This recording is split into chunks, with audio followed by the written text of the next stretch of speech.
And we don't have female lions or lioness here to avoid aggressive fights among them. Yan guys, may mga isda. Nasasakyan kasi ako yan.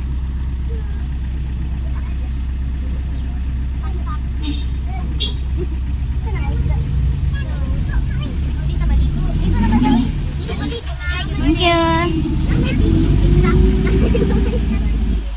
Papunta po to ng White Lion. Mauna na kami doon sa White Lion kasi maulan. Kaya huminto yung ulan, kaya doon muna kami mag-una sa White Lion. See you in White Lion, guys!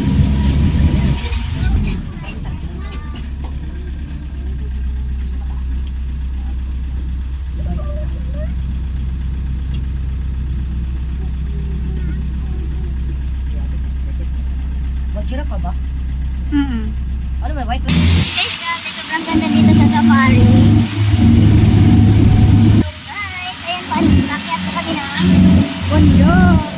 Nasa ibabaw po kasi yung White Lion. Yung White Lion yung pinakahuli na animal sa, sa safari.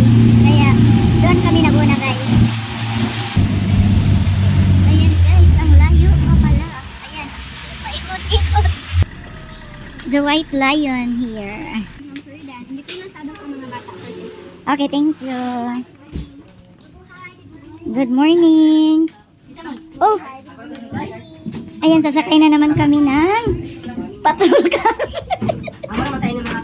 Sasakay kami ng ano guys, ng patrol car na ano, parang may cage kasi bawal siguro sa ano, sa lion.